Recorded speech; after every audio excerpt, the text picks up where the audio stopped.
ओम श्री स्वामी समर्थ.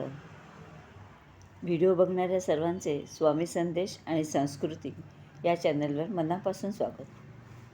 हिंदू पंचांगानुसार पौष हा 10वा महिना येतो. यावेळी हेमंत ऋतू असतो. पौर्णिमेच्या दिवशी किंवा आसपास चंद्रपुष्य नक्षत्रात असतो. हेमंत ऋतू असल्यामुळे या महिन्यात कडाक्याची थंडी असते. या महिन्यात सूर्यदेवाची पूजा करणे शुभ मानले जाते. मकर संक्रांत, शाकंभरी नवरात्र हे सण उत्साहात साजरे केले जातात. या महिन्यात लाल पिवळे रंगाचे कपडे परिधान केल्यास भाग्य उजळते असा समज आहे.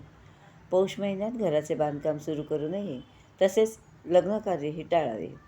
पौष महिना हा देवतांच्या विश्रांतीचा काळ मानला जातो, म्हणून शुभकार्ये या महिन्यात होत नाहीत. या महिन्यात सूर्य धनुराशीत असल्याने याला धनुर्मास असेही म्हणतात. देवांची पूजा, दानधर्म केल्यास पुण्य मिळते. मकर संक्रांत. मकर म्हणजे मकर रास आणि संक्रांती म्हणजे सूर्याचे एका राशीतून दुसऱ्या राशीत होणारे संक्रमण, ज्यामुळे दिवसाचा कालावधी वाढतो.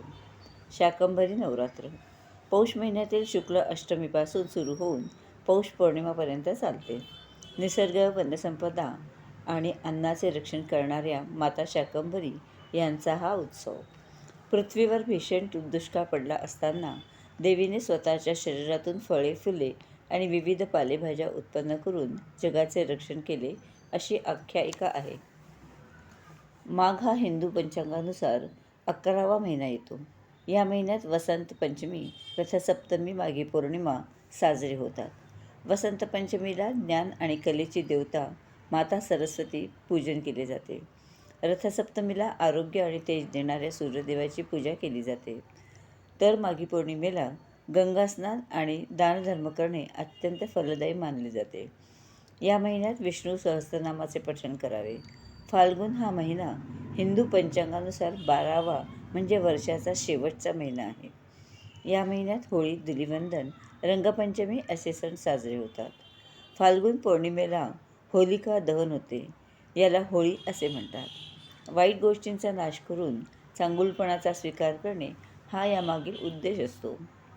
होळीच्या दुसऱ्या दिवशी धुलिवंदन, एकमेकांना रंग लावून आनंद साजरा केला जातो. रंगपंचमी ही धुलिवंदनानंतर 5व्या दिवशी साजरी करतात. या दिवशी रंग उधळून विविध सणांची सांगता होते. असे आपले मराठी 12 महिने विविध उत्सव आणि सण यांच्या समवेत साजरे होतात. स्वामी संदेश. स्वामी सांगतात, शांतता हे प्रत्येक प्रश्नाला दिलेलं सुंदर उत्तर आहे आणि संयम हे परिस्थितीला दिलेलं प्रत्युत्तर.